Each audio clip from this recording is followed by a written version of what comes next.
Welcome to my organic sourdough micro bakery. Today I'm preparing dough for 20 plus classic loaves plus 1 jalapeno cheddar loaf.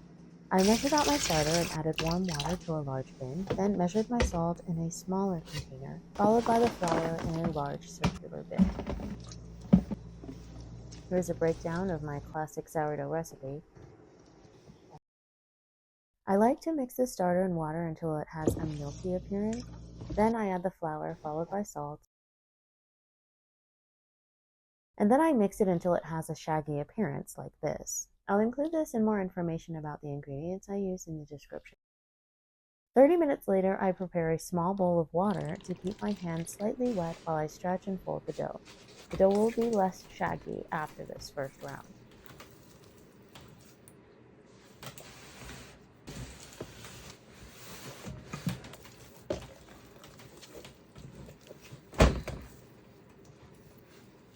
Another 30 minutes later, I measure the center of the dough. It's 77.7 degrees Fahrenheit.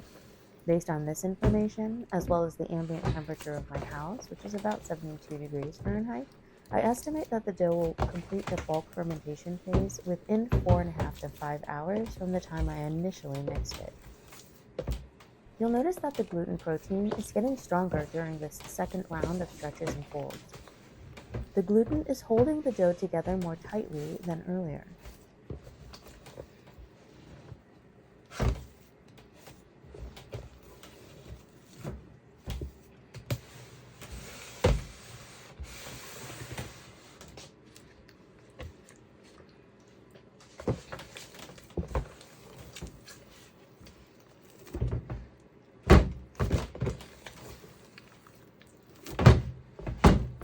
I like to massage the dough at this stage of the process to ensure that all the flour is completely hydrated and that there are no clumps of flour in the dough.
Whenever I make an inclusion dough, I like to measure out the classic dough from the large bin immediately after the second stretch and fold.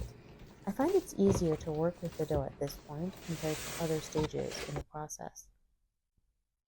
To make the jalapeno white cheddar loaf, I measure out 450 grams for a medium-sized loaf, add a handful of grated white cheddar cheese, and a large, thinly sliced jalapeno pepper, including the seeds. I'm rotating this bowl in a circle as I stretch and fold the dough around these ingredients.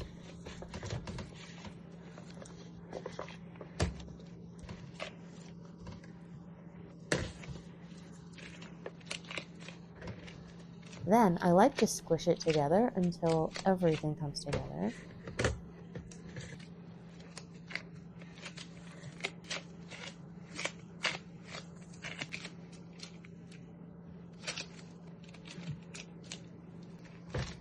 Add a few more stretches and folds in there for good measure, and it's pretty much good to go until the next round.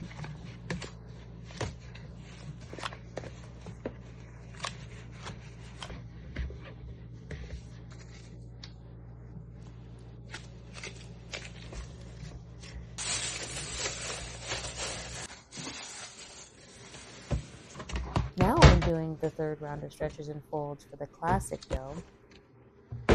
And it's very obvious that the dough is thick, cohesive, and a little heavy.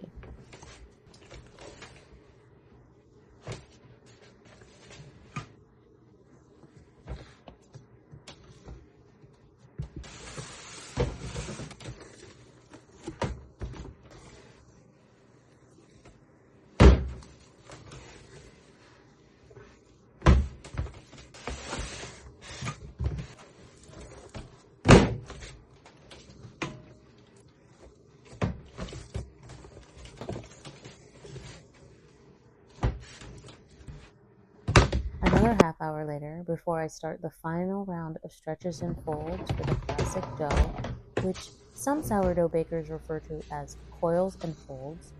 I'm using the window pane method to check the cohesiveness and stretchiness of the dough.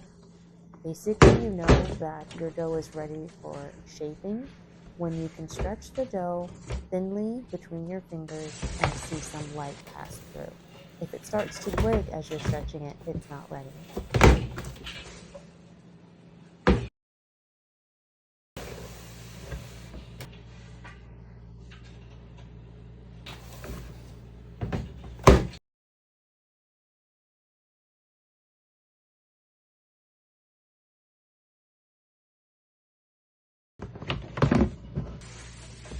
Next, I completed another round of stretches and folds for the jalapeno white cheddar loaf before I started pre-shaping the classic loaves.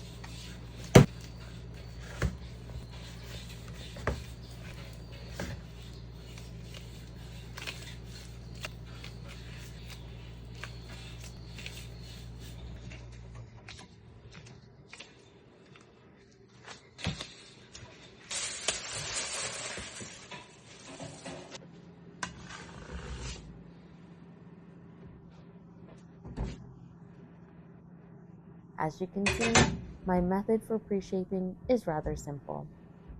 And you'll see here a few different ways that I do that, with the goal of creating enough tension in the dough so that while it sits there on the tabletop for about 10 to 15 minutes, the gluten continues to relax a bit more and is making the dough a little bit more malleable for the final shaping process.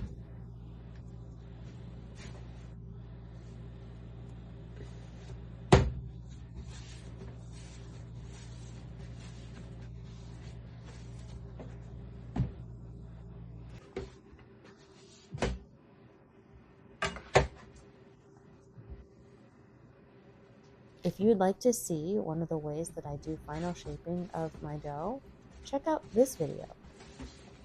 Be blessed and be a blessing to others. Until next time.